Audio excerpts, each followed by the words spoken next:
I still remember the first time I saw the DBFZ trailer. And I was like, yo, there's no fucking way. A legit 3v3 DBFZ competitive fighting game made by Arc System Works. It didn't sound real. It quite possibly just was too much to handle at the time.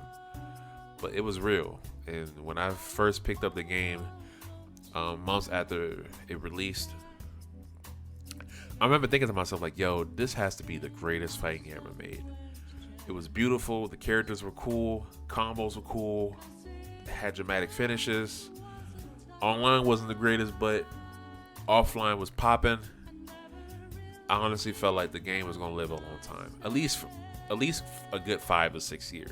With COVID being the killer of games with delay-based netcode, a game like DBFZ, regardless of its popularity, regardless how fun the game is, it was only a matter of time before DBFZ sort of dies down. And 3 years later, we could be potentially seeing DBFZ on its last legs. What's good, everybody? It's your boy Disco Wonderland. Welcome back to the channel. And today, I kind of wanted just to make a video about the game that we love, the game that we play, Dragon Ball FighterZ. And originally I was going to title this video something along the lines of the problem with DBFZ, where I sort of just rant about the game, but I feel like a video like that is not needed. It's not necessary. We all know what's wrong with the game. We're pretty much beating on a dead horse at this point. So what I wanted to do is I wanted to make a video on giving DBFZ the flowers it deserves while it's still here.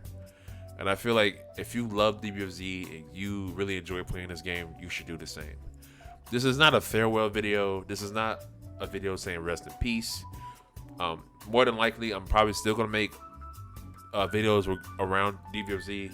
I'm going to make DBFZ content, and especially with the release of Gogeta, Super Saiyan 4, I'm probably going to make some videos on him. But I will say, in order for me to not only grow as a player, but to grow as a person, I have to know when to move on. And with Guilty Gear Strive being on the horizon, and that game setting the standard for a fighting game with good netcode that you can play with anybody across the world, it's time for me to move on. But I still want to take the time to sort of talk about DBFZ and why I feel like this is still quite possibly the greatest fighting game ever made. When DBFZ first released, there was a lot of hype surrounding it, as any fighting game when it first comes out. But this game was different, because I remember Yipe saying, and he put it the best. DBFZ is the family cookout for fighting games. It's the family barbecue. You have players from Tekken, players from Dead or Alive, players from BlazBlue, Guilty Gear players, Melty Blood players, etc., etc. You had everybody playing this game against each other, and it was honestly the most beautiful thing I have ever witnessed. And I learned so much about so many different scenes because I've seen players come from their very own scenes into the DBFZ and sort of share what they learned from the fighting games they used to play. And the offline scene was so that shit was crazy. Like the Goichi Sonic Fox rivalry, the Summon of Power, the greatest fighting game tournament ever fucking made. Shout out to the Summon of Power crew. The game was honestly just great, and it still is. But with netcode being sort of the new standard for how a fighting game succeeds in a modern era, a game like DBFZ just has no place. A game like DBFZ, unless it gets patched for rollback, just can't last. And that's just me being real. That's not me being negative or anything like that. That's me just telling you how it is. We are moving into a new era of fighting games where rollback is the standard. A new era where we can play anybody we want, whether that be in Spain, Greece, don't matter. Like, this is important. And games like DBFZ, games like Grand Blue Fantasy Versus, and all the delay-based netcode games that came before those two, they just simply have no place. But it doesn't mean we can't celebrate what DBFZ did for the community, for the fighting game community while it was here. Without DBFZ, this YouTube channel wouldn't have gotten started. I probably wouldn't have known what would I base my content around. Luckily, DBFZ was still fun for me at the time. It's not really fun for me anymore, but at the time when I first made the YouTube, DBFZ was still fun to me, and I was excited to make content for it. I was actually excited to stream DBFZ. as much as I complained about it, because I really do love the game. Without DBFZ, I would never met so many good people in this community. Shout outs to Hook in the AGG Discord, Quiet Possibly, and you can say what you want about Hook subs. You can say that we're toxic, whatever, blah blah blah. I'm gonna keep it real with you. Those are some of the realest people I ever met in my life, and also the funniest people I've ever met in my life. And without those guys, I probably wouldn't even be playing DBFZ in a way, in the fashion that I did, which was trying to take it more seriously. Because DBFZ, in the 10 plus years that I've been playing fighting games semi seriously, it was the first fighting game where I had a group of like-minded individuals to play with that wanted to get better at the game. I'd never had that before. So regardless of bad netcode or not, I still met an awesome community because of DBFZ. Shouts to Nokami and shouts to his community as well. Just some of the greatest moments of DBFZ, just hopping into that man's stream and just watching him be an extra. Just watching him being him and trying to take fighting games to the next level through the medium of DBFZ. Shouts to Bum for running HOC and just delivering some of the hypest moments that this community has ever seen.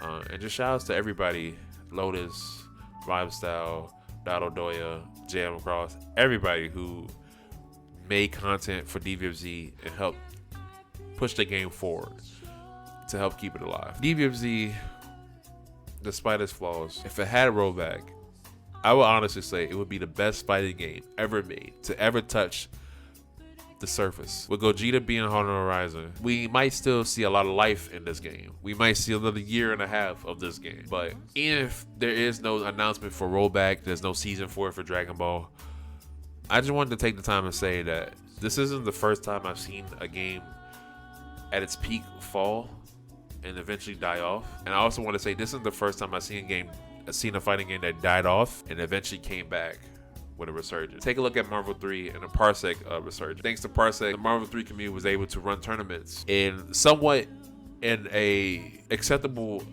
online environment for diehard Marvel fans.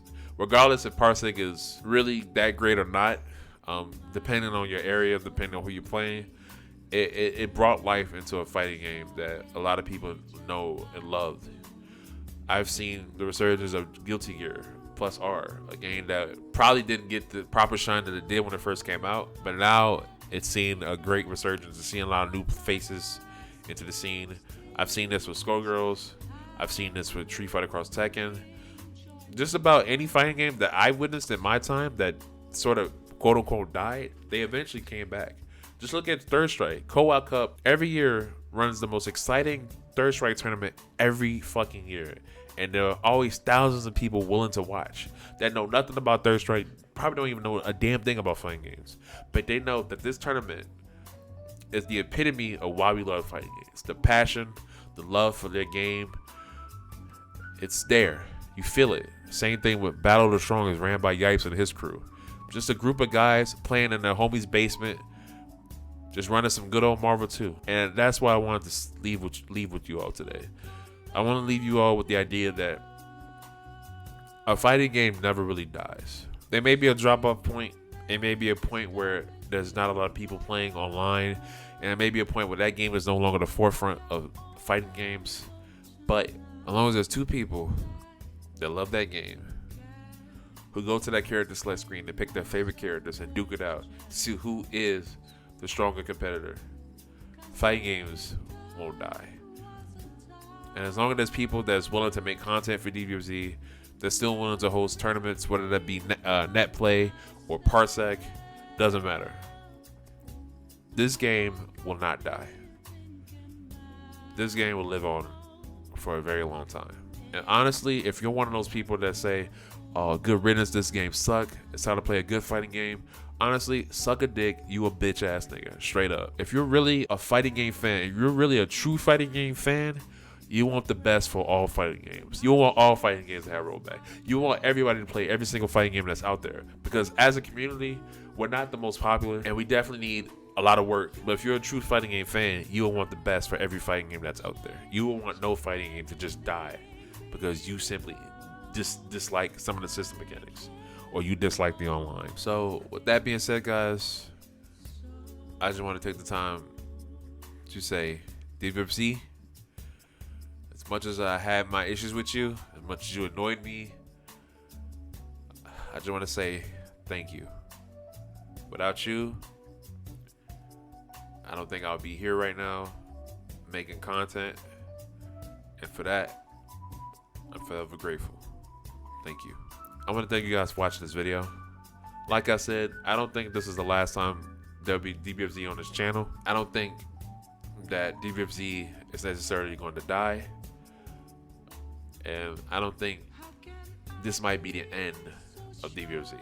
Because I do, in my heart of hearts, feel DBFZ 2 is on the horizon. And as long as we have hope, this game will live on.